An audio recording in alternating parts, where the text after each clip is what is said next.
स्वागत है आपका अध्यात्म चर्चा चैनल में। आज हम एक बेहद महत्वपूर्ण प्रश्न पर विचार करेंगे। क्या भगवान का नाम लेने से पाप और कष्ट मिट जाते हैं? कहा जाता है, जैसे गंगाजल में एक अशुद्ध बूंद गिर जाए तो वह जल उसे भी पवित्र कर देता है। ठीक वैसे ही जब हृदय से एक बार भी प्रभु का नाम लिया जाए तो वह नाम जीवन के पापों को धो देता है, दुखों को हर लेता है। लेकिन अक्सर ऐसा क्यों होता है कि हम लगातार नाम जपते हैं, भक्ति करते हैं, फिर भी दुख दूर नहीं होते? यहाँ एक गहरी बात समझनी जरूरी है। हर कष्ट, हर पीड़ा, हर परिस्थिति हमारे पूर्व कर्मों का परिणाम है।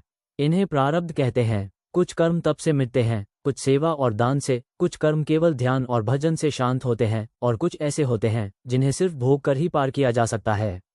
भगवान का नाम लेना दो तरह से होता है। एक है जप, जहाँ क्रिया की प्रधानता होती है, और दूसरा है स्मरण, जहाँ भाव की प्रधानता होती है। जप में नियम और संख्या जरूरी है, स्मरण में प्रेम और समर्पण। अगर हम नाम स्मरण करते हुए भी कोई कामना रखते हैं, जैसे धन, मान, सुख या अधिकार, तो प्रभु की कृपा से वही फल मिल सकता है।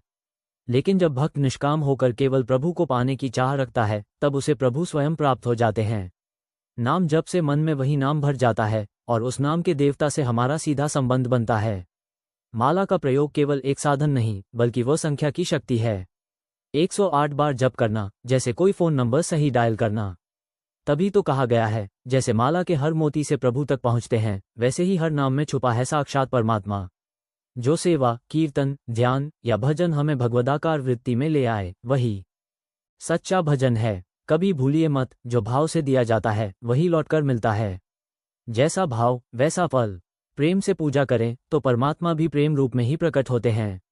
भगवान किसी मूर्ति में नहीं रहते, वे बस प्रेम में बसते हैं। मूर्ति तो जड़ है, पर प्रेम वह चेतन है, वो परमात्मा है। प्रेम ते प्रकट हो ही मैं जाना, हरि व्यापक सर्वत्र समाना। परमात्मा का कोई एक रूप नहीं, वह तो सभी रूपों में है, क्योंकि वह सर्वरूपमय है। जिन्होंने साकार रूप को प्रेम किया, प्रभु ने उसी रूप में दर्शन दिए। परंतु उनकी असली सत्ता अरूप है, जो हर कण, हर रूप में समाई हुई है। तो अगली बार जब आप प्रभु का नाम लें, तो केवल शब्दों से नहीं, बल्कि हृदय से, भाव से और पूर्ण समर्पण से लें। क्योंकि वही नाम आपको पाप से, दुख से और भ्रम से मुक्त कर सकता है।